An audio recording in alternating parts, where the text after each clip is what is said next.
Boa noite, doutor Renato. Tudo bem? Está escutando a gente? Alô? Tudo bom, doutor Renato? Tudo jóia? Boa noite. Boa noite, boa noite. Prazer, eu sou o doutor Felipe Branco e eu estou representando aqui o doutor Hamilton, que ele pediu 1 milhão de desculpas de não poder estar presente no evento. Ele pediu, inclusive, para justificar a ausência dele, que a irmã da doutora Sally passou mal, teve que ir para o hospital e a doutora pediu para ele acompanhar a doutora no hospital, né? Então, Imagina, eu entendo perfeitamente. ele vai tentar acompanhar do celular lá enquanto estiver no hospital. A gente que está aqui no Hospital de Olhos, aqui conosco, nosso público são fellows, residentes e corpo clínico do hospital também. Parte do corpo clínico está aqui, parte do corpo clínico está vendo via internet em casa. O doutor Otávio acabou de mandar foto com um copo de uísque enquanto está para prestigiar a sua palestra. A gente tem muito a agradecer ao doutor por estar se dispondo a estar aqui com a gente nesse evento de hoje à noite. E muito agradecer a Allergan também por ser nossa parceira, sempre está incentivando o ensino, uma parceira de longa data do nosso hospital. Até queria chamar aqui, estão representando o Nerilson e o Guatemi, chamar o Nerilson aqui para dar uma palavrinha só antes de a gente começar o evento. Primeiramente, boa noite a todos. Né? Obrigado, doutor Renato, por estar nos ajudando a fazer essa palestra. Ô, Luiz, tudo bem? E nosso gerente lá no Rio. E eu agradecer ao doutor Otávio também, né, que está aí via web, tomando um esquinho e prestigiando também esse evento, né? Então, quero agradecer em nome da Allergan, esse evento que a gente está fazendo via web, é o tour que a gente está fazendo via Brasil todo. É o primeiro que a gente está fazendo via web aqui no hospital, então também eu acho que vou estar sendo feliz por a Allergan ser o pioneiro nesse trabalho novo também. E sempre lembrando que a Allergan é parceiro de oftalmologia, porque a gente está sempre trabalhando no desenvolvimento de novos produtos, educação médica continuada, que é o nosso trabalho, tá? Então, boa noite e seja um bom evento para todos nós. Obrigado, doutor Renato, mais uma vez. O doutor Renato vai falar um pouquinho hoje sobre o olho seco e a cirurgia refrativa, lentes trifocais. Doutor Renato, por favor, fique com a palavra agora. Pode iniciar. Olha, é um prazer falar com vocês, né? E a gente fica sempre contente de estar participando dos eventos da Allergan. Então, como é que eu faço para botar os meus slides para vocês verem? Acho que eu preciso da ajuda aí do Rafael. O Rafael é craque aí no computador. Me encantou aqui com essa ferramenta. Eu achei muito interessante. Tá na mão, doutor. Acabei de entregar a apresentação para você. Aham. Vai escolher aqui o que vai querer compartilhar. Beleza. Então, vocês agora estão vendo a minha tela. Perfeito. Então, olho seco e cirurgia. Está vendo meu PowerPoint? É que foi invertido aqui. Deixa eu só ver. Agora sim. Então, quando a gente fala em cirurgia refrativa e olho seco, esse é um dos temas mais importantes aqui. Sempre importante a gente falar que a gente trabalha com várias empresas em parceria.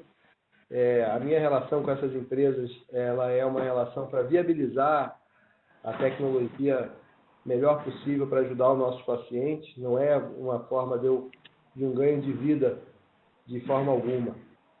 Aqui no Rio de Janeiro a gente tem vários colegas que colaboram com a gente nesses estudos que a gente faz, e a nível até nacional e internacional em Portugal a gente tem vários colegas que a gente tem que sempre dar o crédito, porque a gente não faz nada sozinho.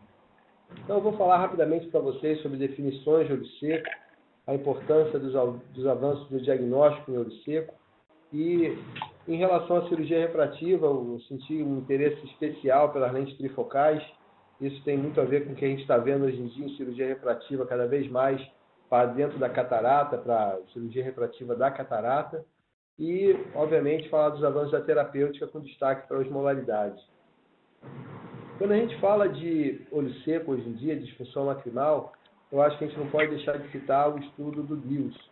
O Diels ele mostrou que o olho seco é uma doença multifatorial, né? Uma doença que realmente não é uma condição simples de você entender, mas ela envolve a superfície ocular e é caracterizada por uma perda da homeostase do filme lacrimal e sintomas no qual a instabilidade do filme lacrimal, a hiperosmolaridade e a inflamação, elas trazem um componente muito importante. Recentemente, no DIUS 3, falou-se muito sobre a questão da alteração neurosensorial. Isso é realmente importante para a gente entender. Em relação aos sintomas, a qualidade visual é muito importante. Quando você fala em olho seco, uma das primeiras questões eu falo, será que olho seco é um bom termo? A gente pensa no olho ressecado, essa história do deserto. Então, o olho seco é realmente importante, mas é tipicamente comum você ver um paciente falar, mas se eu acabei de dizer que eu estou lacrimejando, como é que o olho pode estar seco? E aí você tem que explicar. A educação do paciente é um dos aspectos mais importantes do tratamento do olho seco, como de qualquer situação, ceratocone, cirurgia refrativa, cirurgia de catarata, glaucoma, doenças da retina. A educação do paciente é muito importante. E os grupos de apoio como a APOS, que foi uma iniciativa do José Álvaro, é muito interessante a gente estar sempre entendendo como é que a gente pode interagir. Mas o que a gente deve falar sobre o olho seco para o paciente é que existe quantidade e qualidade da lágrima. E quando você fala em qualidade da lágrima, você tem a composição da lágrima e a qualidade, vamos dizer, iniciando pela própria composição química dos fatores de crescimento, com toda a parte de mecanismo de defesa da lágrima, a parte de nutrição, tudo isso é importante para a gente ter o entendimento da disfunção lacrimal. A outra coisa que a gente tem cada vez mais que entender é a disfunção das glândulas de Meibomius. As glândulas de Meibomius, elas são fundamentais para secretar a parte lipídica. E essa parte lipídica, ela vai dar a estabilidade do filme lacrimal. E cada vez mais a inflamação da superfície ocular tem a ver com a inflamação da parte subconjuntival, onde estão as glândulas de Meibomius. Essa região de inflamação, ela tem uma interação muito grande com a superfície, e isso vai se perpetuar, e não só vai alterar a produção da camada lipídica, mas também a própria inflamação da superfície, de uma forma que as células falciformes ficam menos ativas e você vai ter um ciclo vicioso verdadeiro, que a inflamação vai estar atrapalhando a qualidade de vida do paciente. No DIUS 2, a gente tem um dos capítulos mais novos, foi esse iatrogênico. E quando você fala em iatrogênico, eu realmente fico pensando se realmente o que é iatrogênico, né? Na verdade, a iatrogenia ela tem muito a ver com o mal que o médico faz ao paciente. Mas quando você usa uma medicação e ela tem um efeito colateral, eu não sei até que ponto isso pode ser considerado iatrogênico, porque aqui a questão da semântica ela vai para o ponto de vista médico-legal. E a gente tem que tomar muito cuidado com isso. Mas você tem uma questão da iatrogenia, aí sim que a gente tem que tomar muito cuidado, que é o cloreto de benzalcone. O cloreto de benzalcone ainda é bastante comum em várias apresentações comerciais que a gente tem de vários polímeros, muitas vezes até pode ser benéfico, por exemplo, no anti-infeccioso, como no Zimar.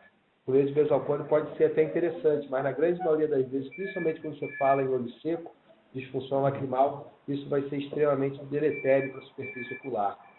Lentes de contato podem trazer problemas em relação ao olho seco, a gente sabe disso, e as cirurgias, com certeza, as cirurgias na córnea, muitas vezes as cirurgias na pálpebra, por exemplo, um paciente que faz uma blefaroplastia, isso é realmente uma questão muito perigosa em relação ao tratamento do paciente do ponto de vista da disfunção lacrimal. E a gente não pode deixar de destacar a correção do small laser. A nível de iatrogenia também é destacado a doença do enxerto versus o hospedeiro. Então, é uma situação que seria eventualmente uma condição onde o tratamento médico vai contra a questão da superfície ocular, mas um tratamento médico é absolutamente necessário. Então, a gente tem que tomar cuidado a questão da iatrogenia. O olho seco pode ser agravado e causado pela cirurgia refrativa. De fato, é os dois. Eu fui bastante, vamos dizer assim, sortudo de estar com o Steve Wilson quando ele descreveu a neuropatia neurotrófica, a epiteliopatia neurotrófica depois do LASIK. A gente viu alguns pacientes que tinham alterações da superfície na região do flap. E isso realmente resolvia de forma espontânea e em todos esses pacientes não tinham de fato ressecamento, perda de produção de lágrima. O Schirmer era maior que 12, sem anestesia, e isso foi um problema condicionado com o neurotrofismo do corte do flap. Então, o córtex do flap, quanto mais profundo, quanto mais ablação, mais você tem alteração neurotrófica. E isso foi muito bem documentado pelo Cochet-Bonnet. Você tem no LASIK uma perda muito grande e essa perda demora mais de 6 meses, muitas vezes demora um tempo que você tem para você, mesmo com a microscopia confocal, não consegue documentar os nervos que voltam. Essa documentação muitas vezes está associada a casos de dor e essas alterações de dor pós-LASIK, elas têm sido apontadas como uma das grandes causas de insatisfação, muitas vezes sem solução, para um paciente que faz correção visual a laser. Enquanto isso é uma condição muito extrema, o olho seco causa e é agravado pela cirurgia do LASIK, e isso certamente tem que entender a doença subclínica. Então é muito importante pensar na prevenção e no tratamento. Quando você fala em olho seco e na cirurgia refrativa da catarata, eu não posso deixar de citar um trabalho muito interessante feito pelo colega Bill Trattler. Bill Trattler, ele é um oftalmologista bastante ativo que faz córnea, superfície ocular e refrativa lá na Flórida, em Miami. Ano passado a gente trabalhou junto no congresso da pré-academia, da ISRS, e ele fez um trabalho muito interessante que ele chamou de FACO, que é um trabalho prospectivo, na época que ele fez, para avaliar os pacientes de cirurgia de catarata do ponto de vista de superfície ocular. E ele fez um trabalho interessante com um grant da Allergan. Ele avaliou 136 pacientes e ele viu que realmente 87% dos pacientes não tinham sintomas de olho seco, mas 13% tinham. Então, 13% é um número relativamente expressivo desses pacientes, desses 136 pacientes, mas você olhando a questão do break-up time, você tem um break-up time relativamente rápido em 62,9% dos casos. Isso é muito importante porque essa presença de sintomas e sinais, elas não são totalmente correlacionadas. Então, é muito comum o jovem queixar muito e ter poucos sinais. Então, é muito sintoma. No velho, no paciente da catarata, não vou falar velho, porque realmente é uma faixa de idade da pessoa mais amadurecida. Hoje em dia, cada vez mais, o paciente chega numa idade da 7ª, 8ª década de vida absolutamente rígido, com muita atividade, mas essa pessoa mais, vamos dizer, atividade mais avançada, você tem uma desconexão, você tem mais sinais observados e um sintoma relativamente menos, vamos dizer assim, visível, menos detectável, menos atenção para o paciente queixar dos sintomas. Então, os pacientes geralmente assintomáticos, eles vão fazer a cirurgia de catarata, muitas vezes com expectativa muito alta de fazer uma cirurgia que vai ter uma visão restaurada para longe e para perto, e é muito importante a gente tomar cuidado com a avaliação da superfície ocular, porque vai alterar desde o planejamento até o resultado pós-operatório. Então, essa questão da lente tórica, por exemplo, tanto o eixo como a magnitude, a gente vai mostrar um exemplo, que você vê a alteração da topografia com o tratamento. E mesmo fazendo o tratamento adequado, você pode chegar numa situação que você não tem uma superfície perfeita. E quando você tem uma superfície boa o suficiente para fazer medidas, é uma decisão que cada paciente vai ter que exigir uma avaliação individualizada. Esse é um exemplo bem característico, às vezes você vê isso no dia a dia do consultório, você vê que a magnitude do cilindro e o eixo do cilindro estão completamente variados em todos nos dois olhos, em todas as medidas, e o que você precisa fazer eventualmente é repetir esse exame para buscar uma consistência. E quando você não encontra essa consistência, você tem que tomar uma decisão clínica, obviamente sempre com uma orientação do paciente de forma bem adequada. O americano fala muito aquela máxima de você prometer menos e entregar demais. É o under promise over delivery. Mas eu acho que a gente está aqui com uma tendência cada vez mais de prometer muito, principalmente com a tecnologia. A gente fica muito animado quando você vê uma curva do desfoco como essa, de uma lente trifocal, uma lente que consegue dar realmente um foco de perto, intermediário e longe.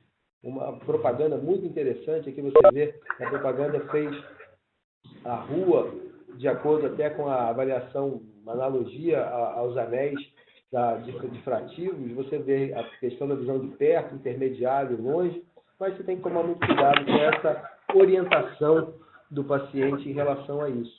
Então, o controle das expectativas é fundamental. E para isso você tem que fazer um screening. Esse screening começa na anamnese, a gente pensar no paciente com correção visual a laser, por exemplo, a intolerância à lente de contato, o uso de medicações, a maioria das medicações antipertensiva, antidepressiva, diurético, isso tem a alteração da superfície ocular, outras condições sistêmicas, o paciente precisa de um exame oftalmológico bem feito e uma avaliação objetiva. Eu coloco aqui um asterisco no teste de Schirmer, porque é um teste que a gente faz cada vez menos. Eu tenho feito o teste de Schirmer muito para paciente com doença reumatológica, mas o paciente do olho seco tem realmente menos importância. Os exames de imagem são importantes, testes de osmolaridade e do MP9, que é da inflamação da superfície ocular, cada vez mais eles vão entrar no nosso dia a dia e vários outros sensores podem ser utilizados. O Keratograph 5, como exemplo aqui, tem outros aparelhos como o Antares do CSO, vários outros aparelhos que a gente viu lá no Congresso da ASPAS, que fazem a proposta de você avaliar a superfície ocular de forma melhor. Então, tem aqui um exemplo que muita gente pergunta, se quer fazer topografia linda? E a outra pergunta, será que a topografia é o suficiente? Então, nessa paciente que tinha um encurvamento inferior, isso é importante você ir além. E a topografia ainda é necessária porque é uma forma de você avaliar a superfície ocular, avaliar o reflexo do filme lacrimal e com outras iluminações você pode avaliar mais coisas como as glândulas de May-Gomes e fazer até reports bastante sensíveis e elegantes para você documentar a questão do olho seco. Então, a meibomografia, com a avaliação da fotografia infravermelho, você pode realmente fazer uma avaliação objetiva da pálpebra e você vê a glândula de May-Gomes.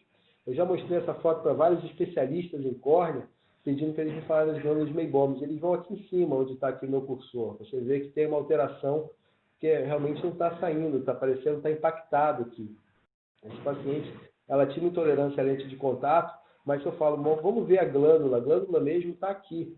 E você vê nos dois olhos que realmente essa tortuosidade das glândulas, ela só pode ser identificada se você tiver tecnologia para isso. Aqui, olhando melhor, você até vê um pouquinho melhor isso. E hoje, no dia a dia, eu até treinei o meu olho para conseguir ver um pouco melhor as glândulas de May-Gomes na avaliação, vamos dizer assim, tradicional da lâmpada de fenda com iluminação difusa. Mas essa paciente que eu mostrei para vocês, ela tem um olho seco nos dois olhos, você vê um break-up time aqui, você vê um mapeamento do break-up time, aonde você tem a ruptura e o tempo da ruptura na escala de cores. E essa situação, ela vai para um paciente que tem um curvamento inferior, você vê a questão do aspecto tomográfico relativamente normal, você fica com diagnóstico de alteração pelo uso da lente de contato, um ORPID, a biomecânica dessa paciente está relativamente normal. Então, a avaliação propedêutica ajuda você a entender muito bem esses pacientes. A cirurgia refrativa de correção visual a laser mostrou de forma bem categórica que você pode, vamos dizer assim, sem uma avaliação muito bem feita, fazer uma cirurgia no paciente que parece bem e ter uma ectasia inesperada. A necessidade de avaliação, além dessa avaliação tradicional, ela é fundamental, mas você tem que entender que existe a situação da complicação mais grave, que é a ectasia, e da complicação mais comum, que é o próprio olho seco. Outras tecnologias, você pode fazer integração. Essa paciente veio no consultório hoje, é uma paciente que operou hipermetropia com LASIK, é uma cirurgia que realmente requer muito mais da superfície ocular. Você vê aqui o mapa epitelial com afinamento do epitélio. Você vê aqui a ruptura do filme lacrimal a nível do HD Analyzer, que faz com OCAS, você faz uma variação de passe duplo no centro da pupila, você vai ver a quebra do filme lacrimal, e aqui o paciente piscando, você vê que ele tem uma dificuldade de se recompor da superfície ocular. E aqui você vê o filme lacrimal dele com a instabilidade. Então isso aqui mostra muita coisa para a gente. A qualidade do filme lacrimal não está boa, a qualidade até do piscar não está boa, e esse paciente tem um epitélio bem fino. E esse epitélio bem fino está associado àquela síndrome do leucoma apical. Isso é muito interessante você documentar para poder, eventualmente, ter uma estratégia de tratamento que não pode deixar de faltar a otimização da superfície ocular. A otimização da superfície ocular, ela começa na educação do paciente. Você vê que eu falo muito em educação do paciente. Eu acho que o paciente bem orientado é um paciente para ser melhor tratado. Explicar para o paciente que ele tem que piscar o olho. O nosso saudoso Kleber Godinho, ele tinha um sistema que ele instalava no computador que mandava o paciente piscar a cada X minutos, que o paciente mesmo ficava sem piscar o olho, principalmente o paciente que fez cirurgia refrativa. e trabalhar no ar-condicionado, com computador, é uma situação que vai realmente ser muito perigosa para o ressecamento da superfície. Piscar o olho é fundamental. Suplementação nutricional com ômega 3, isso tem um papel fundamental, é consenso. Na verdade, a Allergan fez esse painel Delphi, acho que mais de 10 anos atrás agora, e é uma informação muito importante que 100% dos especialistas do olho seco falaram que acreditavam que o ômega 3 era para usar em todos os casos do olho seco. Essa é uma informação que merece ser muito bem avaliada e a gente tem que considerar isso no nosso dia a dia. As lágrimas artificiais, de preferência, sem o BAC. Eu acho que isso para o olho seco é um pré-requisito. Uma lágrima artificial com cloreto de benzalcônio, ela não deve ser prescrita de forma alguma. E aí a gente entra naquela categoria desses colírios adstringentes, sem querer citar qualquer nome, mas esses colírios são muito perigosos, porque cloreto de benzalcônio vai ter uma chance muito maior de atrapalhar do que ajudar. E se for possível, além de ser BAC free, ser sem preservante, ou em flaconete, como o Optívio deu, então com esses sistemas ABAC ou Comod, que você tem frascos de dose múltipla com a possibilidade de não ter a necessidade de ter o preservante. Higiene das pálpebras é muito importante, e isso deve incluir o tratamento do Demodex folliculorum. Infelizmente, a gente só tem agora hoje um produto no mercado que faz isso, que é o Systane Lid Wipes, o Flex Clean T não está mais no mercado para a gente, mas é ainda um tratamento que a gente precisa estar muito atento para tratar esses pacientes. Os corticoides tópicos, eles são muito importantes, curtos períodos e muito controle. Hoje mesmo é uma paciente que adora o corticoide, aprendeu que o colírio é bom, e isso dá um perigo danado para pacientes que têm hipertensão ocular, eventualmente glaucoma e até catarata. Isso tem que ser muito bem orientado. A ciclosporina ainda era, no nosso meio, a única coisa específica para tratar o olho seco, uma medicação que eu lanço muito mão no nosso dia a dia, no Rêxtasis, e tem realmente que tomar cuidado para usar a ciclosporina, porque se você não der o corticoide junto, o paciente vai achar que ardeu muito o olho, não vai usar e vai achar que o colírio caro, vai ficar chateado até com você. Então, é importante tratar a superfície ocular do ponto de vista inflamatório, junto com o início da ciclosporina. Plug é muito interessante, a gente tem que usar o plug com parcimônia, principalmente quando tem superfície ocular alterada em relação à inflamação, na presença de blefarite. E aí a gente tem as tetraciclinas, ou até mesmo a azitromicina oral, um curto período, 500 mg durante 3 dias, ou então a doxiciclina, até em doses bem pequenas, não a dose de 100 mg 2 vezes, mas doses pequenas de doxiciclina tem se mostrado interessante para você melhorar pacientes com blefarite a longo prazo. Sonoautólogo é uma situação para casos muito mais graves, eventualmente a gente tem que saber quando lançar a mão, mas cada vez mais difícil de você poder usar o sonoautólogo no nosso dia a dia por causa das dificuldades da nossa legislação e das nossas fiscalizações, que realmente traz até do ponto de vista de uma forma bem categórica vergonha pela nossa dificuldade de poder prescrever o que o paciente precisa. Doutor Renato, posso fazer uma... Por favor. Posso interromper um pouquinho? Claro. A posologia da azitromicina é muito mais fácil para o paciente do que da tetraciclina, ou da doxiciclina, né? O que o doutor costuma utilizar no dia a dia? Sente que é o mesmo efeito? Parece que a doxiciclina tem um efeito um pouco melhor e mais duradouro, né? O problema é que a azitromicina você dá 500 mg por 3 dias, né? Vou ficar agora falando. Alô? Está me ouvindo? Sim, estamos ouvindo. Então, a azitromicina eu passo o paciente 3 dias só e repito isso depois de um mês. A doxiciclina, muitas vezes, você pode usar 50... Você entra naquela dose de 100 mg 2 vezes, mas agora você pode depois deixar com uma dose menor, de 50, até menos do que isso, durante um tempo mais prolongado. E, eventualmente, o paciente precisa desse tempo mais prolongado para você tratar. E isso é importante você entender. A azitromicina eu gosto muito de usar quando eu vejo alguma evidência de uma alteração que possa ser clamídia. Você vê a questão dos folículos e você, eventualmente, tem mais... a incidência disso é relativamente muito mais alta do que a gente, vamos dizer assim, consideraria. Mas os estudos até para você fazer o diagnóstico confirmado da clamídia é difícil de você conseguir fazer em qualquer lugar. Em São Paulo, certamente, isso é mais fácil de fazer do que no Rio. Mas mesmo quando você manda o paciente para fazer isso, é mais fácil fazer uma prova terapêutica. Mas na paciente que tem blefarite, eu prefiro considerar até mesmo ficar com mais ômega 3 e um pouco de doxiciclina, e os curtos ciclos de azitromicina são mais alternativos do que a regra para esses pacientes. Joia, obrigado. É importante falar da azitromicina tópica também. A azitromicina tópica é uma excelente, vamos dizer assim, alternativa, mas a gente não tem ela aqui fácil, o nosso meio manipulado não é uma coisa tão fácil. Do ponto de vista de anti-inflamatório, dependendo da situação, o tacrolimus pode ser uma boa ideia. O tacrolimus até em colírio, eu prefiro do que a pomada. Em relação à osmolaridade, eu acho que a questão do olho seco ela evoluiu muito quando descobriu a importância de você ter uma medicação tópica hipoosmolar, e isso evoluiu para a necessidade de você ter um controle consciente da osmolaridade. E a osmolaridade passou até a fazer parte do armamentário diagnóstico. Só que, mais uma vez, aqui no Brasil, a gente não tem ainda esse teste tão, vamos dizer assim, abrangente. Agora, recentemente, a ADAPT ela entrou com a representação forte do Clear Lab, e isso é realmente muito bom, mas até pouco tempo atrás a gente não tinha como fazer teste de osmolaridade no nosso dia a dia clínico. Os testes ainda são testes relativamente, não são complexos de serem feitos, são fáceis de fazer, mas você só tem um aparelho e esse aparelho dá diferente resultado do outro aparelho, que é o PEN, o iPen, que faz a medida de uma forma mais rápida.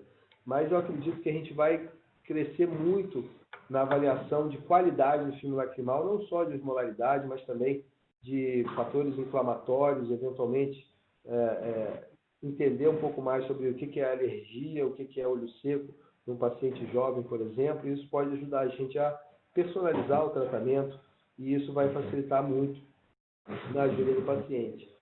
Mas eu acho que a gente tem que considerar a relação entre inflamação e a osmolaridade. Para isso, você tem que entender essa cascata, que você tem primeiro uma desidratação no ambiente hipertônico, e essa hidratação, eventualmente, para você ter um aumento da célula em uma situação normal, ela vai realmente poder fazer o que a gente chama de estresse osmolar. E esse estresse osmolar, se você tiver a presença dos agentes osmoprotetores, você vai ter um volume da célula restaurado com um controle da questão da osmolaridade intracelular, e o estresse osmolar sendo menor, você vai ter um dano celular menor.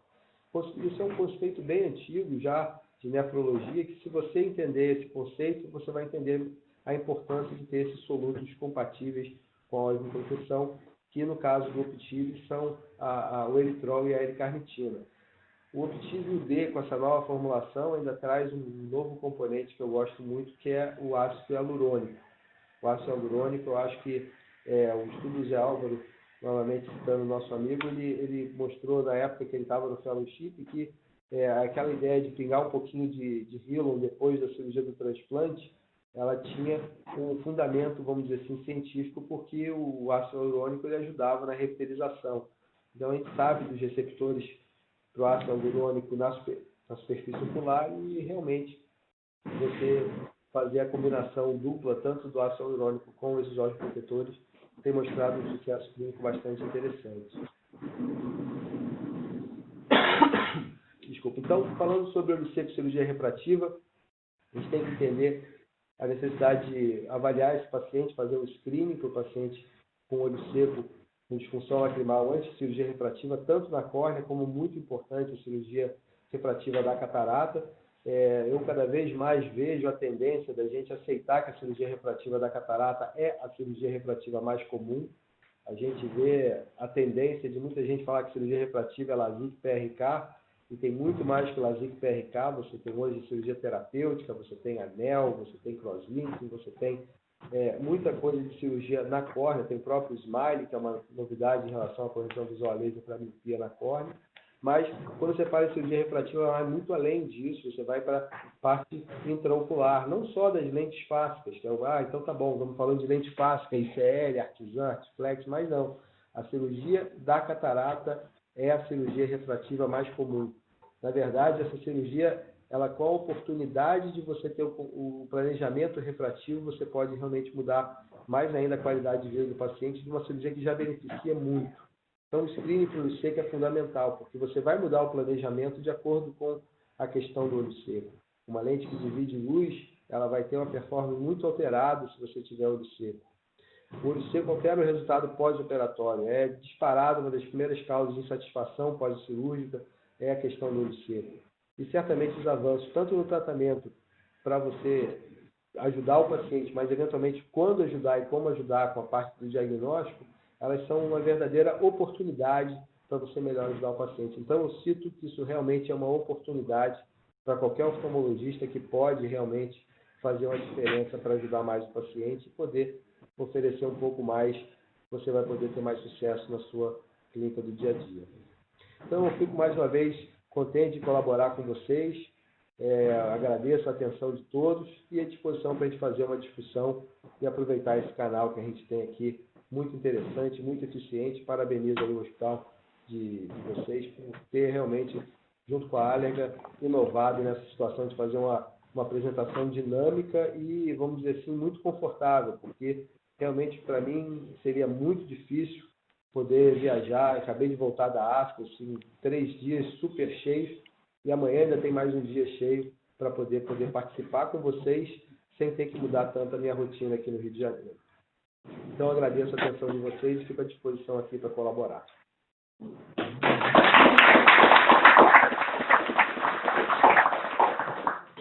Então, doutor Renato, a gente tem vários jovens cirurgiões aqui com a gente, né, os residentes, fellows, e numa situação, vou fazer uma pergunta um pouco difícil de responder, porque são muitas variáveis que estão incluídas, mas o paciente que tem um olho seco, que você já vê pelos exames pré-operatórios que ele tem um olho seco, aquela topografia com imagem irregular, imagem duvidosa. Mesmo que você pense em tratar esse paciente, você pensa em colocar nele uma lente trifocal ou uma lente multifocal nesse paciente que tem um olho seco prévio, sabendo que ele pode tratar e manter tratando, ou você já tenta convencer esse paciente de que a melhor opção para ele realmente é uma lente monofocal? Qual que é a sua conduta, generalizando assim os casos? Veja bem, você usou uma palavra que eu acho que a gente tem que tomar muito cuidado com ela: convencer. Eu acho que o nosso papel não é nunca convencer o paciente, é orientar o paciente. E essa decisão ela tem que ser compartilhada. Como eu falei para vocês, eu acredito que cada caso tem que ser individualmente analisado. E eu prefiro ser um pouco mais conservador na questão da indicação de uma lente multifocal no paciente que tem olho seco, do que, vamos dizer assim, forçar uma barra para um paciente que tem uma motivação, para um paciente que tem mais risco. Mas, eventualmente, o paciente precisa de um tratamento e precisa de uma avaliação clínica após esse tratamento. Dependendo de como o paciente fica, ele pode passar de uma situação desfavorável para a indicação da lente trifocal para um paciente que tem condição perfeita de receber. Ele só precisa entender que ele precisa continuar tratando. Todo paciente que eu vejo insatisfeito com lente multifocal, seja bifocal, trifocal, qualquer uma delas, ele tem uma característica muito importante em comum. O paciente ele foi muito convencido e pouco esclarecido. Então, talvez, se eu pudesse dar, que vocês têm aí um trabalho de excelência em todos os aspectos aí da oftalmologia, a minha sugestão é considerar a orientação do paciente para ter uma decisão compartilhada, porque o paciente bem orientado, ele vai ser muito mais fácil de ser tratado. Alguém quer fazer alguma pergunta para o Renato? O doutor Otávio está escutando a gente, ele deve estar querendo fazer uma pergunta aqui, só estamos tentando criar esse link. Oi, Felipe, está escutando? Oi, doutor. Isso, agora sim. Tá joia. Renato, boa noite, Otávio. Primeiro, Tudo bom, Otávio? Prazer. nosso hospital hoje. Muito obrigado pelo teu tempo, que a gente sabe o quanto é corrido e eu não posso perder a chance de estar aqui conversando com você. Primeiro eu gostaria de saber, assim, a gente sabe da importância que você dá para a superfície ocular nas suas cirurgias de PRK, de LASIK, e de algumas coisas que você faz não tão convencionais, como usar a vitamina C, ômega 3, óleo de linhaça, de rotina nesse pós-operatório. Como é que está a tua rotina hoje em relação a isso? Muito boa pergunta. Eu hoje eu facilitei um pouco a minha vida porque eles introduziram aqui no Brasil o L-Caps, que tem um pouco de linhaça com peixe. Então é o que eu estou dando preferência de usar. E eu dou para o paciente vitamina C do pós-operatório de superfície, tanto de crosslinking como de PRK, que eu dou o Targifor C, que é um pouquinho de aminoácido, a amina com a vitamina C em si. E para o paciente que tem ectasia, ou até mesmo a suspeita de ectasia, eu cada vez mais estou dando a vitamina B2, a riboflavina, 400 ou 500 miligramas por dia. Teve um trabalho no Congresso de Crosslinking agora em Zurique, que ele mostrou o benefício da riboflavina oral até melhor do que a riboflavina tópica, que eu já estava usando já há um tempo. A riboflavina tópica ela arde um pouquinho e realmente tem um custo bem maior do que a riboflavina oral. E aí você vai ver a riboflavina oral com a segurança é muito grande. Os pediatras fazem estudos de prevenir enxaqueca com riboflavina oral. Então é uma possibilidade interessante também de ajudar esses pacientes. Isso pode ser uma pérola aí que vocês estejam ouvindo, que vão começar a prescrever em breve, e tem mais gente prescrevendo vitamina B2 oral, porque é difícil de encontrar. O jeito mais fácil de encontrar é botar no Google. Aí você vai ver 3 ou 4 sites que vendem a riboflavina oral e você consegue, o custo é muito baixo. Realmente é uma oportunidade muito grande que a indústria tem de fazer vitaminas que podem ajudar o paciente de ceratocone. Tem, eu acho que uns 4 ou 5 anos que eu tenho pedido isso e, eventualmente, uma hora vai aparecer uma vitamina aí, um ceratocone, um suplemento aí, para a gente poder oferecer para o paciente de uma forma melhor. Mas essa sua pergunta é muito boa. Eu acredito muito na suplementação alimentar. Agora está tendo uma controvérsia interessante sobre o óleo de peixe, né? Mas eu acho que vitamina é mais arte que ciência, entendeu? Então, você tem que tomar cuidado com a origem da vitamina e muitas vezes a gente tem dificuldade para isso. A gente tem um sistema de fiscalização que peca talvez um pouco nessa área, enquanto que tem excesso de cuidado para outras áreas que não precisaria ter tanto cuidado com medicações que são comprovadas de serem seguras e eficientes e devices também, tanto de diagnóstico como terapêutico, enquanto você tem uma questão aí de vigilância da própria qualidade da medicação. Eu estava conversando com um colega sobre o colírio de atropina do Brasil. A gente acaba a cirurgia do transplante de lamela posterior, você pinga atropina, com o pupilo não acontece quase nada. Lá nos Estados Unidos o cara pinga atropina e fica com a semana inteira com a pupila dilatada. Alguma coisa diferente tem nessa qualidade dos colírios brasileiros e isso precisa ser eventualmente revisado de alguma forma. Isso vai para as vitaminas também. Eu já vou aproveitar para perguntar mais uma coisa. Acho que a Arena é pioneira e ela insiste até hoje no Brasil e tem méritos em relação a isso, de usar, por exemplo, colírios flaconetes para nós, que é algo tão comum nos Estados Unidos e que aqui a gente ainda tem um pouco de dificuldade de fazer a população usar, mas isso está melhorando bastante. Até que ponto você acha que no pós-operatório de uma cirurgia de PRK, onde nós vamos usar, ou mesmo LASIK, onde nós vamos usar lubrificante por 2, 3 meses, às vezes de forma um pouco mais intensa, você faz diferenciação na prática entre usar um Optive D, ou você acha que nesse período isso não chega a fazer diferença? Se o paciente tem ponteada, eu prefiro dar o sem preservante. Quando o paciente está sem ponteada, está bem, eu acho que até um colírio com um preservante que não seja o BAC pode ser usado, tipo o poliquad ou o purite, ou então perborato, mas qualquer um desses tratamentos, se você tiver a ponteada mais expressiva, eu prefiro ir para o colírio sem preservante. E aí o colírio do flaconete tem uma vantagem, porque agora que você pode reencapar ele já durante 24 horas, ele é mais fácil você botar no bolso do que um colírio mais volumoso, entendeu? Então eu gosto dessa situação. Agora tem que explicar para o paciente que no dia seguinte não pode usar mais. O que facilitaria muito é botar isso na bula. Porque o paciente lê a bula e depois te liga, doutor, falaram que aqui na bula está dizendo que não pode usar depois de abril. Aí você fala, não, a própria Allergan fala que é seguro usar em 24 horas, mas isso não está na bula. Então, como o pessoal fala, não está escrito, não está valendo, não é isso? Tá, joia. E mais uma pergunta só para parar aqui de te incomodar, Renato. Em relação aos Imagina, é um estudos, prazer. em relação aos estudos de mapa epitelial, você é um dos pioneiros e um dos que mais presta atenção nisso, hoje acho que no mundo. Você acha que o mapa epitelial vai trazer alguma coisa de prático para nós nas nossas cirurgias refrativas, ou você acha que ainda é algo muito teórico e que tem pouca chance, por enquanto, de vir para a nossa prática nas nossas ablações por laser? Ô, Otávio, eu faço mapa epitelial desde 2012.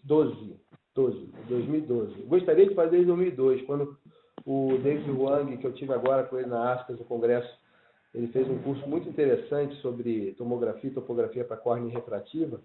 E aí você olha em perspectiva, que quando a gente começou a ver o Visante, até mesmo antes do Pentacan entrar no mercado, o Visante era o que a gente chamava, isso aqui é o tomógrafo de córnea que vai substituir o Orviscan. E realmente ele ficou muito para trás. Mas em 2012, final de 2012, a gente viu que o mapa epitelial ficou democratizado. Antigamente era só o Dan Reinstein que podia fazer isso com o Artemis, que é ultrassom de altíssima frequência, e com todas as limitações que você tem que fazer com imersão, que é um aparelho, um exame difícil de fazer. Eu já tive esse exame feito no meu olho durante os congressos, eu sempre vou ver, e era só ele que podia fazer isso. Mas o OCT, o Fourier Domain, ele é capaz de fazer um mapa epitelial, e eu posso te dizer categoricamente, ele abre uma nova dimensão para avaliação clínica de um paciente de cirurgia refrativa. Eu acho que o aparelho já é muito bom. Eu tenho ainda 6 milímetros, agora vai até 8 milímetros, se eu não me engano, com o Avante, que já melhora bastante. E tem vários OCTs que fazem isso. Então, eu acho que cada vez mais vão ser medidas que a gente vai ver no nosso dia a dia e a gente precisa considerar elas. Eu vou dar 2 exemplos para você. Um paciente que fez uma cirurgia de PRK, um olho ficou plano, o outro olho ficou mais 2. Esse olho que ficou mais 2, você não tem como entender o que aconteceu. Mas você olha para o mapa epitelial, você vê o padrão de alteração epitelial, uma lente realmente negativa na córnea dele, pelo padrão do epitélio. E quando você olha para aquele epitélio, você tem que entender como é que você vai retratar esse paciente. E aí você pode até usar isso até para você entender, e vamos dizer assim, de uma forma bem categórica, se defender do próprio paciente. Olha, isso aqui está mostrando diferente. A culpa não é minha, do meu laser, da minha cirurgia. A situação aconteceu por causa da sua cicatrização. E, eventualmente, isso ajuda no planejamento pós-operatório. A outra situação é que eu faço cada vez mais ablação. Desde 2008, quando eu comecei a usar o Wavelight, a gente usa o mapa epitelial, a gente usa a ablação do epitélio com o PTK. E o mapa epitelial, ele guia isso de alguma forma. Se você vai fazer 50 micra ou 45 micra, isso faz uma diferença, eu acho que realmente ajuda um pouquinho.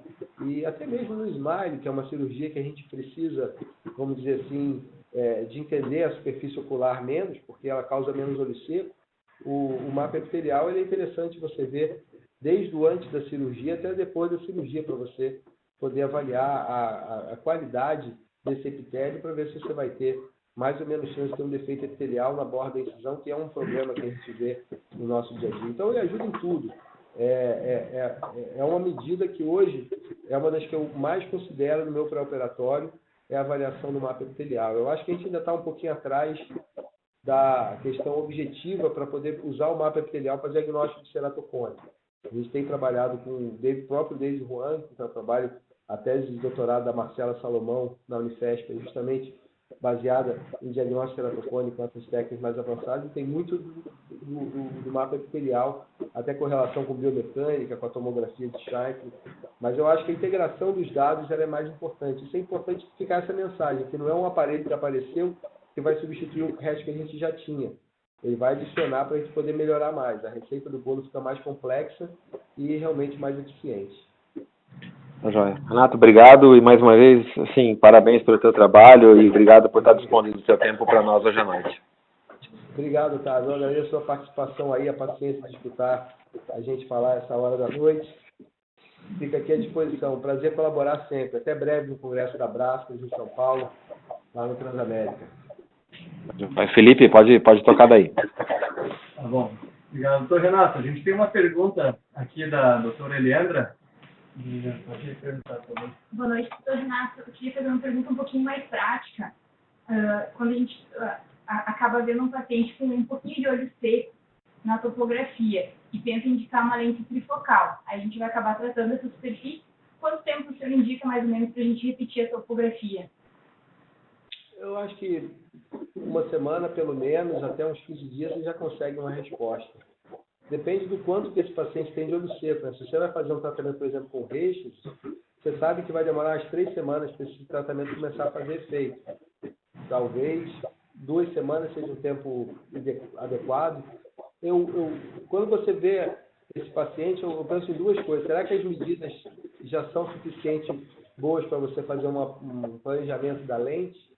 Essa é a primeira situação. E a segunda, será que essa córnea tem uma estabilidade suficiente para você indicar uma lente trifocal? E aí você vai ver e até mesmo a avaliação, se você vê o paciente mais de uma vez, você tem uma oportunidade de conversar com o paciente, entender o que o paciente quer, o que o paciente precisa, o que ele espera, e realmente isso pode te dar mais chances de construir uma relação saudável, e isso é o primeiro passo para você ter um resultado melhor com a cirurgia. Obrigada, doutor Renato. Tem como colocar aquelas imagens lá que a gente preparou? Por coincidência, ontem a gente acabou apresentando um caso clínico que aconteceu ali no centro de residência do nosso hospital, no SUS, onde a gente pegou os exames pré-operatórios para entender o porquê do resultado refracional inesperado. Então, a gente reviu os exames e chegou a uma conclusão. A gente vai colocar a imagem para o doutor dar uma olhadinha também? Eu estou vendo o auditório. Como é que eu faço para ver a imagem? Não, acho que já vai aparecer para o doutor. Tá joia. É um paciente que tinha hipermetropia no pré-operatório, né? Ele tinha 1,5 grau de hipermetropia e fez a cirurgia de catarata, e no pós-operatório ele acabou tendo 2,5 graus de hipermetropia. Então... Ele tinha 1 de hipermetropia e ficou com 2? Ficou com 2,5. Ficou feliz pra caramba. Então, eu só quero colocar os exames aí para o doutor dar uma olhadinha. Aí no prontuário pré-operatório, na descrição da biomicroscopia, não falava nada sobre olho seco, só falava sobre a córnea ok, a catarata, tinha catarata, e daí no pós-operatório apareceu lá um put reduzido. E eu queria colocar o exame ali para o doutor. Doutor, eu posso mexer um minutinho na sua máquina só para devolver ela? Pode sim, pode sim.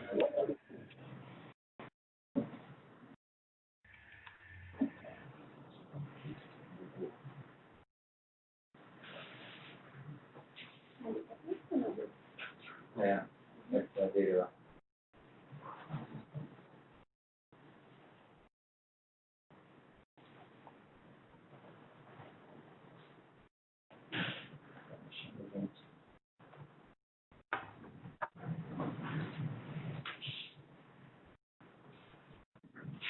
Já aproveitando, doutor, enquanto arruma a imagem, um caso desse, de um paciente que era hipermétrope, ficou com esses 2,5 de hipermetropia, tem um olho seco e a curvatura pela topografia, apesar de não estar muito confiável, é em torno de 46.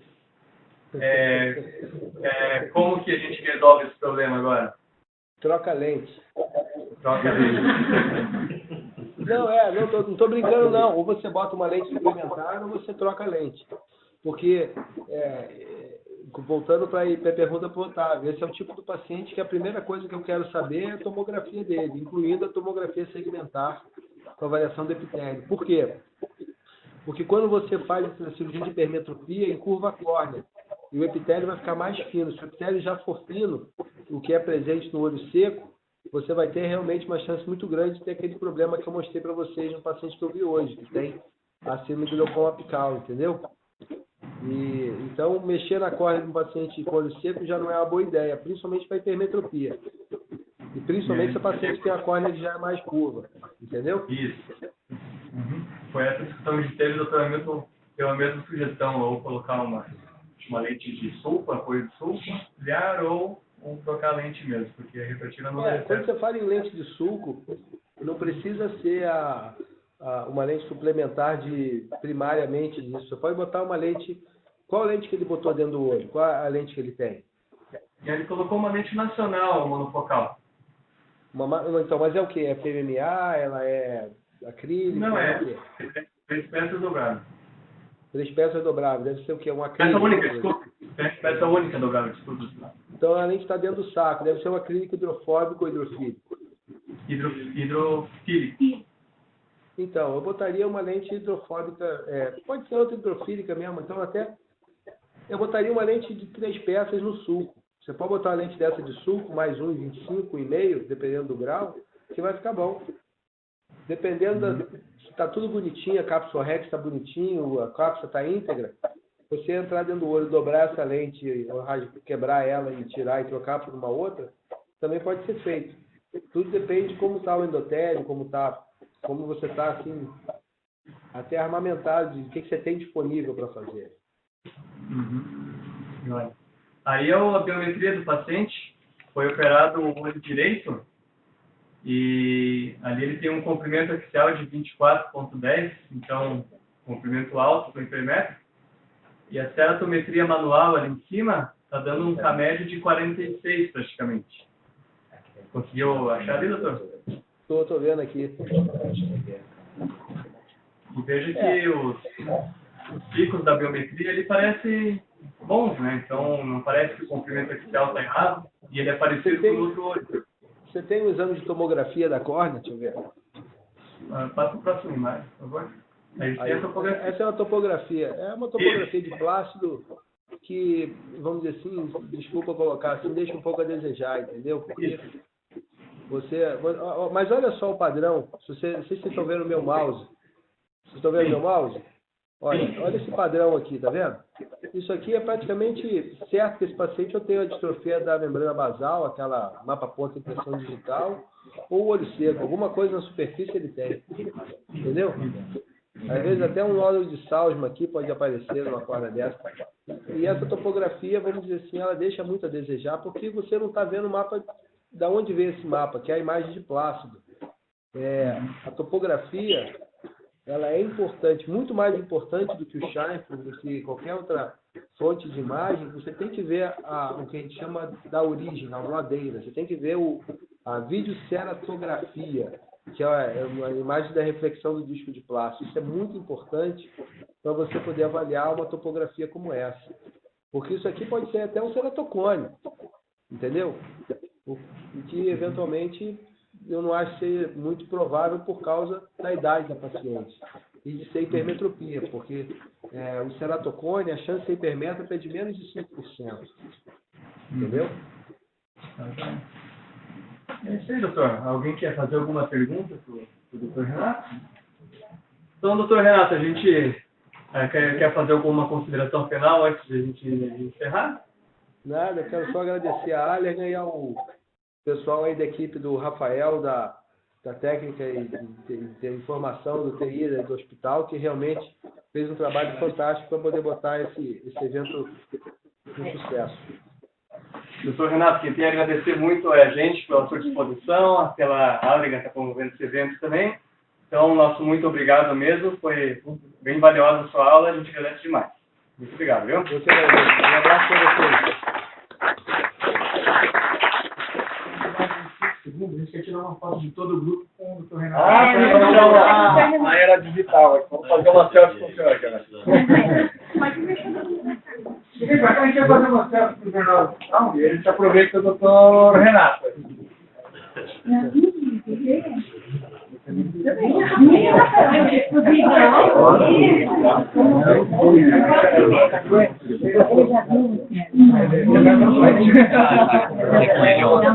Nem me conheceu. Ele fica um pouquinho, mas pra cá não fica com a luz no rosto.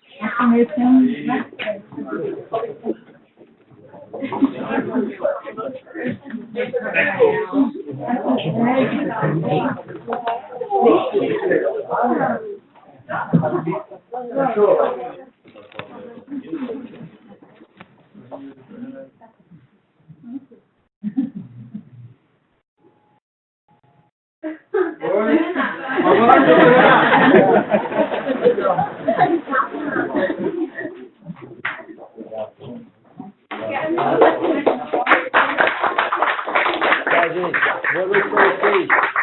final de semana para todo mundo aí. Tchau, doutor. Obrigada. Eu queria muito ter ido a Curitiba para poder visitar aí o pessoal lá da Polícia Federal, dar um abraço para eles, para que está aqui torcendo e dando uma força. Boa, boa.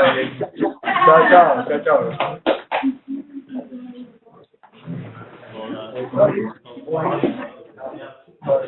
Legal,